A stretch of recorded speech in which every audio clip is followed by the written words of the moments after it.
free, home of the brave. We got some dumbass motherfuckers floating around this country. Dumbass motherfuckers, you know? Yeah. Now, obviously, that doesn't include this audience. I understand that. You seem intelligent and perceptive, but the rest of them, holy jumping fucking shitballs. Dumber than a second coat of paint.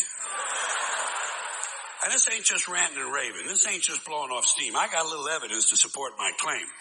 It just seems to me, that only a really low IQ population could have taken this beautiful continent, this magnificent American landscape that we inherited. Well, actually, we stole it from the Mexicans and the Indians, but hey, it was nice when we stole it. It looked pretty good. It was pristine. Paradise. Have you seen it lately? Have you taken a good look at it lately? It's fucking embarrassing. Only a nation of unenlightened half-wits could have taken this beautiful place and turned it into what it is today, a shopping mall. A big fucking shopping mall. You know that? That's all you got. That's all you got here, folks. Mile after mile of mall after mall. Many, many malls. Major malls and mini malls. They put the mini malls in between the major malls. And in between the mini malls, they put the mini marts. And in between the mini marts, you got the car lots, gas stations, muffler shops, laundromats, cheap hotels, fast food joints, strip clubs, and dirty bookstores. America the Beautiful. One big transcontinental commercial cesspool. And how do the people feel about all this? How do the people feel about living in a coast-to-coast shopping mall? Well, they think it's just fucking dandy. They think it is cool as can be because Americans love the mall. They love the mall. That's where they get to satisfy their two most prominent addictions at the same time. Shopping and eating. Millions of semi-conscious Americans day after day shuffling through the malls, shopping and eating, especially eating. Americans love to eat. They are fatally attracted to the slow death of fast food. Hot dogs, corn dogs, triple bacon cheeseburgers, deep fried butter dipped in pork fat and cheese whiz, mayonnaise, soaked barbecue, mozzarella, patty melts. Americans will eat anything. If you were selling sauteed raccoons' assholes on a stick, Americans would buy them and eat them, especially if you dip them in butter and put a little salsa on them. This country is big time, pig time. Forget the bald eagle. You know what the national emblem of this country ought to be? A big bowl of macaroni and cheese. A big bowl, because everything in this country is king size. King size, extra large, and super jumbo, especially the fucking people. Have you seen some of the people in this country? Have you taken a good look at some of these big, fat motherfuckers walking around? Big, fat motherfuckers.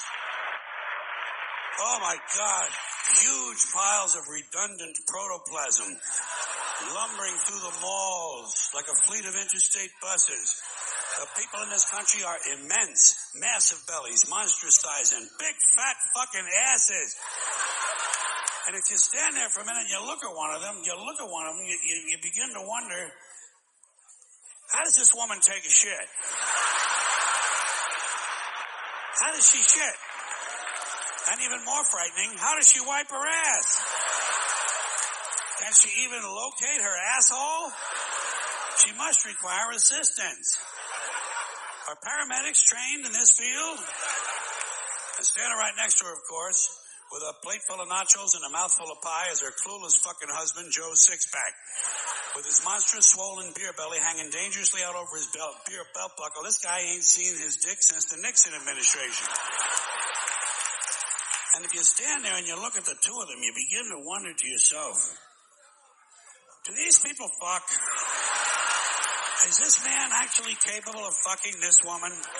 It doesn't seem structurally possible that these two people could achieve penetration. Maybe they're in that Cirque du Soleil or something. I'm telling you, the people in this country, every one of them is 50 pounds overweight. They are gargantuan. And in the summertime, God help us, in the summertime, they all want to wear short pants. Jesus, Lord, protector of all that is good and holy, deliver me from fat people in short pants. They all got short pants, big bellies, fat thighs, and dumb kids. Short pants, big bellies, fat thighs, and dumb kids. Every one of them's got 2 dumb-ass kids with them. And the whole family is wearing T-shirts, and every one of them's got the same T-shirt. I'm with stupid. Apparently in this country, the stupids are an extended family. And besides wearing them T-shirts, everyone in the family's got on a backpack. They got a backpack strapped to their back so they can carry around lots of stupid shit. And the reason they got to carry their stupid shit strapped to their backs is because their hands must remain free at all times to hold food.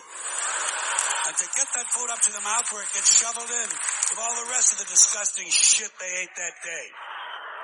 And another reason for the backpacks is these people are going to buy even more stupid shit.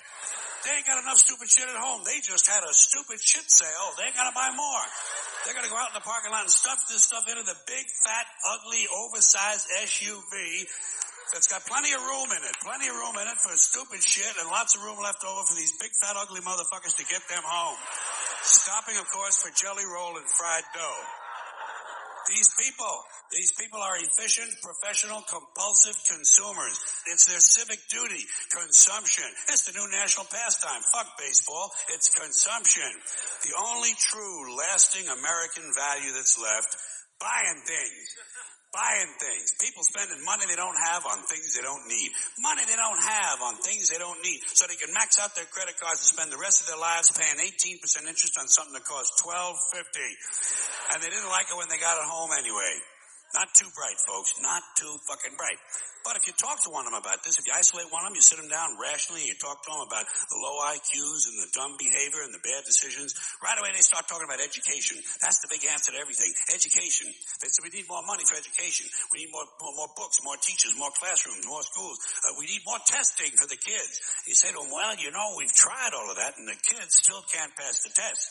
They say, don't you worry about that. We're going to lower the passing grades. And that's what they do in a lot of these schools now. They lower the passing grades so more kids can pass. More kids pass, the school looks good, everybody's happy, the IQ of the country slips another 2 or 3 points, and pretty soon all you'll need to get into college is a fucking pencil. Got a pencil? Get the fuck in there. It's physics. And everyone wonders why 17 other countries graduate more scientists than we do. Education. Politicians know that word. They use it on you. Politicians have traditionally hidden behind 3 things: the flag, the Bible, and children. No child left behind. No child left behind. Oh, really? Well, it wasn't long ago you were talking about giving kids a head start. Head start? Left behind? Someone's losing fucking ground here. But there's a reason. There's a reason.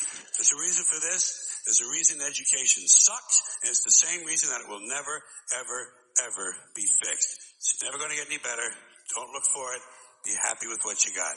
Because the owners of this country don't want that. I'm talking about the real owners now. The real owners, the big wealthy business interests that control things and make all the important decisions. Forget the politicians. The politicians are put there to give you the idea that you have freedom of choice. You don't. You have no choice. You have owners. They own you. They own everything. They own all the important land. They own and control the corporations. They've long since bought and paid for the Senate, the Congress, the state houses, the city halls. They got the judges in their back pockets. And they own all the big media companies, so they control just about all of the news and information you get to hear. They got you by the balls. They spend billions of dollars every year lobbying to get what they want. Well, we know what they want. They want more for themselves and less for everybody else. But I'll tell you what they don't want. They don't want a population of citizens capable of critical thinking. They don't want well-informed, well-educated people capable of critical thinking. They're not interested in that. That doesn't help them. That's against their interest. That's right. They don't want people who are smart enough to sit around the kitchen table and figure out how badly they're getting fucked by a system that threw them overboard 30 fucking years ago. They don't want that. You know what they want? They want obedient workers. Obedient workers. People who are just smart enough to run the machines and do the paperwork and just dumb enough to passively accept all these increasingly shittier jobs with the lower pay, the longer hours, the reduced benefits, the end of overtime, and the vanishing pension that disappears the minute you go to collect it. And now they're coming for your Social Security money. They want your fucking retirement money. They want it back, so they can give it to their criminal friends on Wall Street. And you know something? They'll get it. They'll get it all from you sooner or later because they own this fucking place. It's a big club, and you ain't in it. You and I are not in the big club. By the way, it's the same big club they used to beat you over the head with all day long when they tell you what to believe. All day long, beating you over the head in their media, telling you what to believe, what to think, and what to buy. The table is tilted, folks. The game is rigged. And nobody seems to notice. Nobody seems to care. Good, honest, hard-working people, white collar, blue collar, doesn't matter what color shirt you have on. Good, honest, hard-working people continue. These are people of modest means. Continue to elect these rich cocksuckers who don't give a fuck about them. They don't give a fuck about you. They don't give a fuck about you. They don't care about you at all. At all. At all. Yeah. You know?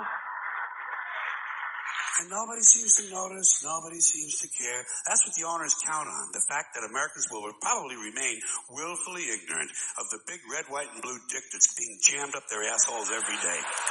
Because the owners of this country know the truth. It's called the American dream because you have to be asleep to believe it.